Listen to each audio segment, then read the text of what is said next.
Սերիլ հեռուստադիտող վերադարձանք գովազդից եւ մեր տաղավարում է, ինչպես արդեն ասացինք, Սյուզաննա Մելքոնյան իր անզուգական ձայնով ու գեղեցկությամբ այսօր մեր տաղավարը կզարդարի, չնայած որ այս օրերին ինքը նա շատ զբաղված է, կա Talent Հայաստանի նկարահանումներ, համերգներ, բայց նա ժամանակ է գտել եւ միացել է մեզ, ինչի համար մենք նրան շատ շնորհակալ ենք։ Այո, ողջույն Սյուզ, լավ ես։ Բարի լույս։ Բարի լույս։ Դե երկիչները առավոտյան եթերում մի քիչ ոչ այնքան լավ, բայց ինձ արդեն հարազատ դարձած տաղավարում եմ, այնպես որ չեմ կարող վատ լինել։ Այ այս փուլը ինչքանով է հագեցած ստեղծագործական առումով, նկարահանումների առումով, ինչպիսի փուլ է։ Տարին սկսվել է բավականին հագեցած նախագծի Got Talent-ի նկարահանումներով ծանրաբեռնված, այնուհետև կանանց մեկամսյակի հետ կապված բավականին այսպես մասշտաբային համերգներով, մեկը մեկի հետևից դրանց նախապատրաստական աշխատանքներով եւ իհարկե այս տարի պատիվ ունեմ ասելու, որ ունեմ մի քանի ուսանող, որը որ ինձ համար մեծ պատասխանատվություն է իրենց կրթելը, մարզելը ձայնային առումով եւ այսպես բոլորը մեկում լավ իմաստով բավականին հագեցած սկսվել է տարին։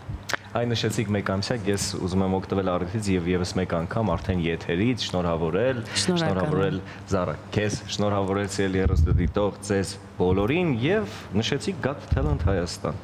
Ինչպես են անցնում նկարահանումները։ Մենք գիտենք, որ արդեն ունեցել եք մի քանի նկարահանում, այսօր նույնպես ունեք նկարահանում Արդեն կտորներ են հայտնվել եւ ռեյքերում հայտնվում։ Կհիշեք ինչ-որ մի հետաքրքիր դրվագ, որը հատկապես տպավորվել է։ Իմ դեպքում շատ հետաքրքիր է աճպարարների կատեգորիան, որոնք այնպիսի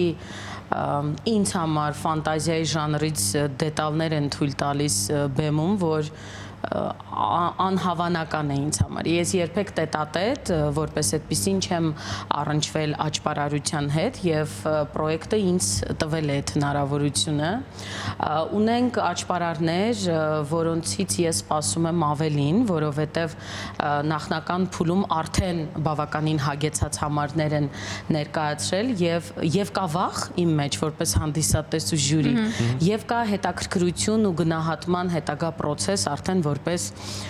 ժյուրի, բայց պիտի նշեմ, որ շատ մարդիկ եթերից հետո ինձ նաև գրում էին ինչպես հայտագրվենք։ Ուզում եմ հեռուստադիտողը հասկանա, որ ցավոք այս պահին այլևս չեն կարող հայտագրվել, որովհետև հայտագրումը վաղուց ավարտված է եւ մենք արդեն բավականին նկարահանումներով առաջ ենք ընթացել եւ հերթական նկարահանումը այսօր է։ Հրաշալի, այս ժյուրի կարգավիճակում արդեն փորձառություն ունեցել եք երաժշտական նախագծում, այստեղ որպես ժյուրի ինչ նոր բացահայտումներ արեցիք, չգիտեմ, ինչ մեկնաբանություններ էին գրում, ինչպես փորձեցիք հաղթահարել, որովհետև այս դեպքում եւս կին ժյուրիները ավելի խոցելի իրավիճակում են, որովհետև այսպես մի ամբողջ փաթեթով թիրախավորվում են մեկնաբանություններում, իհարկե կա եւ դրական կողմ եւ բացասական է նաև ատելության խոսքը, ինչ փուլ էր լինել ժյուրի, այդպիսի նախագծում, ինչպիսին է, այնպիսի նախագծում, որտեղ արդեն մասնակցել էիք։ Սուպերստարում ավելի ինձ համար մի քիչ հեշտ էր, եթե լինեմ անկեղծ, որովհետև կոնկրետ մի ուղղություն էր, մի կատեգորիա էր, երաժշտություն, վոկալ եւ ամենակարևորը, որ կար տարիքային սահմանափակում, այսինքն կոնկրետ մի սերունդ էր, լավ 1-2 մաքսիմում սերունդ էր մասնակցում, այստեղ դժվար է, որովհետև գիտեք գալիս են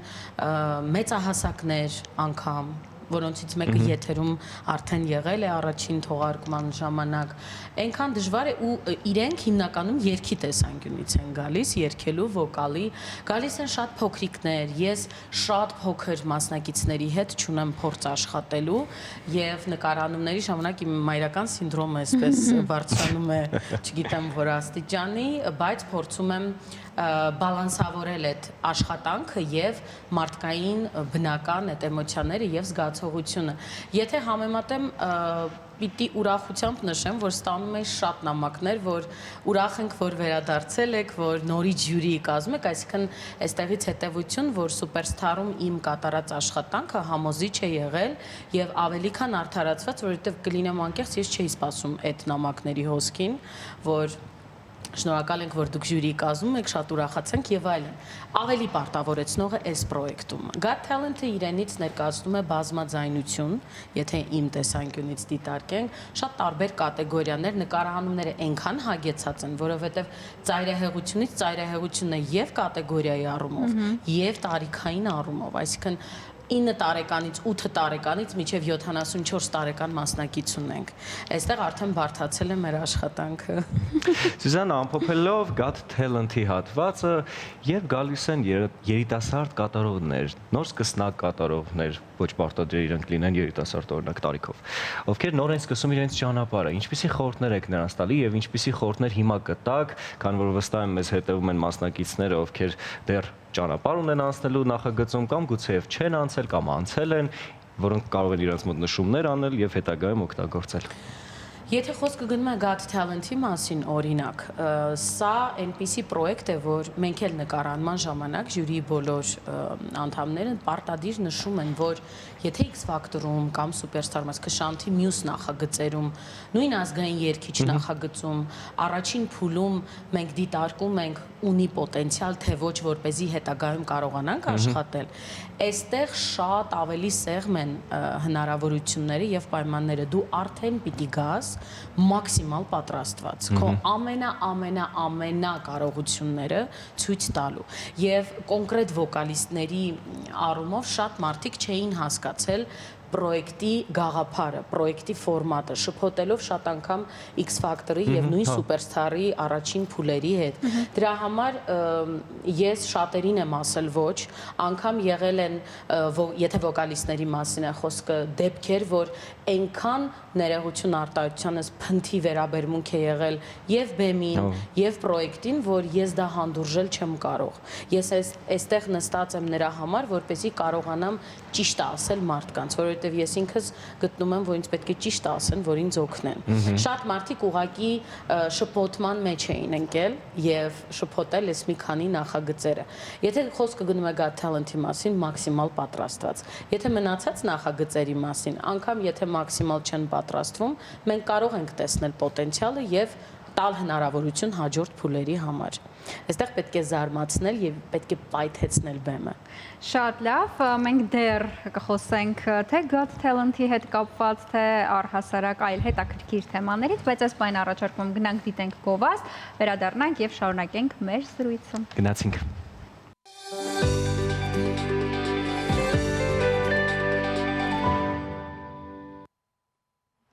Դեն սիրելի հեռուստադիտող վերադարձան գովազդից։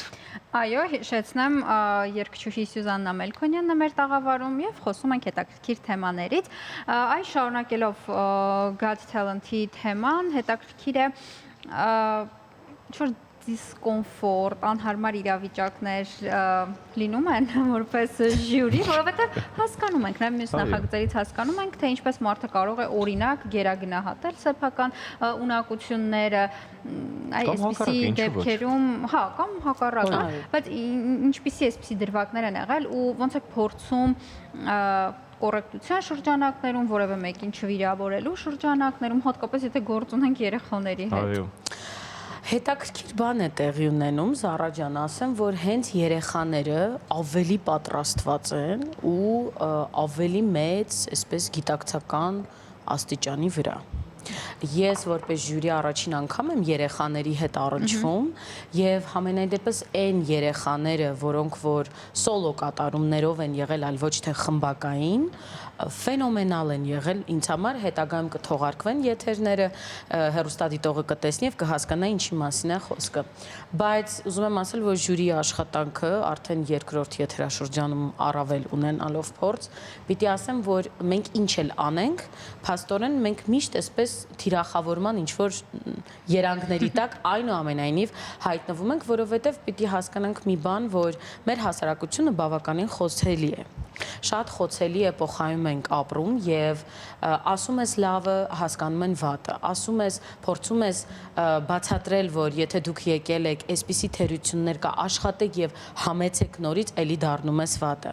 Այսինքն այստեղ ինչ որ նյարդային համակարգ կա, որը պետք է անջատել եւ կարողանալ ուղղակի ճիշտ բալանսի բերել տեղում, տվյալ իրավիճակում մասնակցի հետ այդ պահին աշխատանքը։ Իհարկե սովորաբար այն մարդիկ, ովքեր կյանքում էլ չէ այդպես, ավելի դատարկ են, ավելի քիչ պոտենցիալ ունեն, իրենք ավելի զրնգուն են։ Բայց այն մարդը, ով ունի համեստություն, ինքը ունի շատ ավելի մեծ ասելիք, դա ես չեմ հնարել, աշխարհում այդպես է անգամ լեգենդների շրջանակներում։ Այստեղ մի քիչ մեր հաղորդավարների մոտ է տեղի ունենում այդ ամենը, քան մեզ մոտ բեմում, կարծում եմ, որովհետև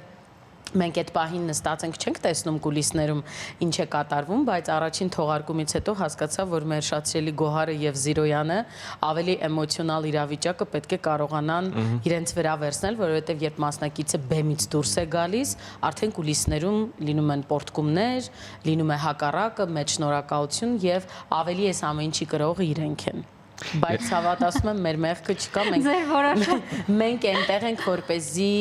շարժվենք պրոյեկտի կանոններով, որը որ անգլիացիների թելադրությամբ է լինում, որովհետև պրոյեկտը իրենցն է։ Գիտեք բոլորը։ Դա մենք չենք օրինել եւ մենք պարտավոր ենք շարժվել պրոյեկտի կանոնադրությամբ։ Իրականում ես շատ ուրախ եմ ու երջանիկ եմ, որ ինձ բաժին է հասել Got Talent Հայաստանի միայն օրագրերը եւ այդ բարդ աշխատանքը, որ անում են թե մեր հաղորդավարները եւ հատկապես ժյուրի անդամները, ես անձամբ եղել եմ նկարումներին եւ ուզում եմ իմ շնորհակալությունը հայտնել Սյուզաննա ձեզ եւ առհասարակ մեր ժյուրի անդամներին, որտեղ իրական շատ բարդ առաջադրանք են նրանց ուսային դրված։ Վերադառնալով մեր զրույցին, դուք թողարկման սկզբում ասեցիք, որ ունեք արդեն աշակերտներ։ Ես վստահ եմ մեր հանդիսատեսի հեռուստադիտողի ներողություն մեջ կլինեն մարդիկ, ովքեր կցանկանան եւ կհետաքրքրվեն, օրինակ ինչպես մեր հեռուստադիտողը կարող է ձեր մոտ գալ դասընթացների անցնել եւ առհասարակ ինչ ֆորմատով է այն անցկացվում։ Իրականում ես երբևէ չեմ ունեցել այդպիսի մեծ ցանկություն եւ երազանք լինելու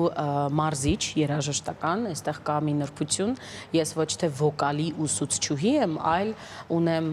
ասիստենտ այդ մասով եւ ես մարզում եմ երաժշտական տեսանկյունից այն մարդկանց, ովքեր նոր հայտնվել են իմ խմբում։ Դեռևս սա փոքրիկ մի գեղեցիկ աշխարհ է, որտեղ ես նաեւ ինձ եմ ստուգում հասկանալու համար իմ գրաֆիկի հետ միասին ինչպես կարող եմ այդ ամենը անել, որովհետև դա շատ մեծ պատասխանատվություն է եւ ես դիլետանտի աշխատանք չեմ կարող կատարել, հետեւելով իմ սոցհարթակներին դեռևս այս պահին անպայման կտեղեկանան մանրամասներին, այնտեղ կա հեռախոսահամար, առաջին հանդիպումը լինում է իհարկե հարցազրույցով, որովհետև պիտի ծանոթանաս դիմացինի հետ, հասկանաս նպատակը եւ հետո երկրորդ քայլը ստուգել հնարավորություններ ու հասկանալ ինչ կարող ես դու տալ դիմացինին։ Համենայն դեպս այն 3 աղջիկները, որոնց հետ հիմա ես աշխատում եմ, մեծ հույսեր ունեմ, որ չեն թողնի երգը եւ կշարունակեն, որովհետեւ պոտենցիալ ունեն։ Եվ ամփոփելով մեր զրույցը, մենք խոսեցինք ժյուրի Սյուզաննայի մասին, մենք խոսեցինք արդեն նաեւ դասավանդող Սյուզաննայի մասին, բայց ամենակարևորը մնաց մի քիչ այս կողմում։ Հիմա ամփոփելով, ասենք երգչուհի Սյուզաննայից երկրպագուները ինչ սպասեն, կարճաժամկետ, այսպես ապագայի պլանների մասով։ Դե նոր երգը արխիվում է, արդեն նախապատրաստական աշխատանքներն են ընթանում։ Կարծում եմ այո, եթե հասցնեմ, եթե չհասցնեմ, ավելի տարվա երկրորդ կես, որովհետև հիմա ֆիզիկապես ուղղակի չհասցնելու թեմա ունեմ։ Շատ գեղեցիկ համերգ եմ ուզում այս տարի ունենալ, տեսնենք ինչքանով կստացվի, օրեր առաջ Արամ Խաչատրյան մեծ համերգասրահում, ֆիլհարմոնիկ իմ սիրելի մեծ նվագախմբի հետ, շատ կուզենամ, որ այս ամեն ինչը լինի շարունակական, որովհետև հանդիսատեսը ուզում է եւ սպասում է։ Շնորհակալություն այս առօտ մեզ հետ լինելու համար, մեր տաղավարը գեղեցկացնելու համար, ձեր գեղեցիկ ձայնով եւ առհասարակ ձեզնով։ Հիշեցնենք Սելի հեռուստադիտող, մեր տաղավարում մեր երգչուհի, տաղանդավոր մարդ, մեր շատ սիրելի Սյուզաննա Մելքոնյանը, իսկ այժմ չեք գնում, մնում եք, շարունակում եք մնալ էկրանների առաջ, Սելի կանայք եւ տղամարդիկ, մեզ է միանում հոկեբան Մարիամ Մեհրաբյանը, տոնական միամսյակը հիանալի առիթ է խոսելու զույգերի հարաբերություններից։ Այսօր Մարիամի հետ խոսելու ենք զույգերի միջև առողջ հարաբերություններ հաստատելու բանաձևերից։ Հիշեցնենք, որ հոկեբան Մարիամ Մեհրաբյանը ամեն օր միանում է մեզ եւ կիսվում հոկեբանական տարբեր հետաքրքիր օգտավետ խորհուրդներով, կարծում եմ մեր իրականության համար սա շատ հանրօգուտ գործունեություն է, այնպես որ հետևեք առավոտը Շանթումին, մնացեք մեզ հետ, այս պահին մեզ միանում է Մարիամ Մեհրաբյանը։ Գնացինք։